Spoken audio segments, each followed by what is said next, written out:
prosesnya, ketela ini biasanya kalau di sini penanamannya tuh begitu ditanam itu pakai pupuk kimia. Namun demikian ini sama sekali sampai umur 5 bulan ini samanya tidak menggunakan pupuk kimia sama sekali.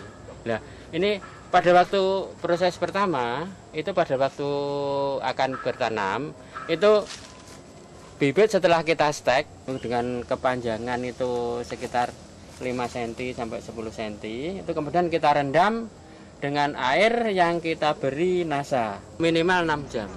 Bahkan untuk yang ini yang kita tanam itu adalah kita rendam selama 1 malam, jadi 12 jam.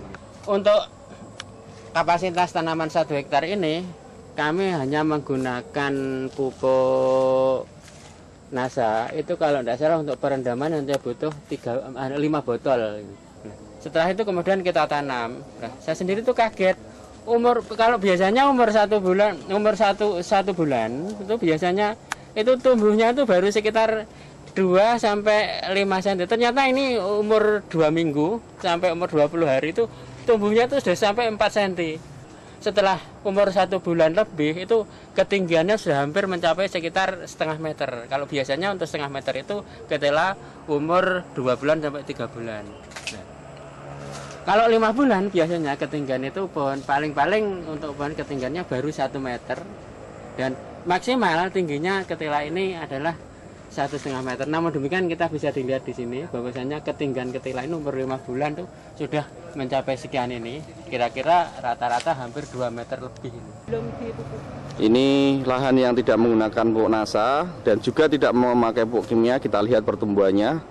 Ternyata pertumbuhannya tidak seragam seperti yang saudara-saudara saksikan sekarang ini. Ada yang masih kecil seperti ini. Ada yang sudah besar. Normal pun ini coba. Jadi kita lihat ini yang tidak menggunakan NASA ternyata cuma pendek kecil sekali dan pendek dan jumlahnya pun juga sangat sedikit sekali. Dan ini kita cabut dari yang terbaik. Kita pilih yang terbaik dari yang tidak menggunakan NASA. Jumlahnya tuh ya jadi rata-rata ya hanya 3/4 kilo itu satu, enggak 1 kilo. Kalau biasanya kalau ketela sebesar ini kalau di sini itu adalah umur 8 sampai 10 bulan ini. Nah ini nanti 8 sampai 10 bulan itu perkembangannya kan lebih 2 sampai 3 kali ini. Ini baru 5 bulan dan masih muda. Dan kalau kita lihat ini untuk biasanya kan untuk tepung ini.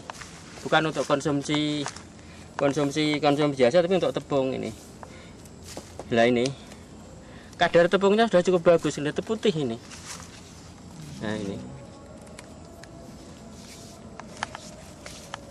Jadi kalau umpamanya diambil lah ini, kalau diambil randemennya ini jelas saja sudah mencapai hampir 60% ini. Padahal baru umur 5 bulan. Biasanya untuk mencapai randemen 60%, itu randemen 60% itu lebih dari umur 10 bulan ini. Itu sudah maksimal gitu. Ketelanya ini rata-rata umur 5 bulan ini biasanya beratnya satu batang itu tidak lebih dari 1,5 kilo. Namun demikian kalau sekarang kita lihat ini ubinya hampir mencapai minimal ini 3 kilo sampai 4 kilo ini rata-rata. Jadi kalau kita lihat mengenai hasilnya ini ada peningkatan sekitar 50 sampai 75%, hampir 100%.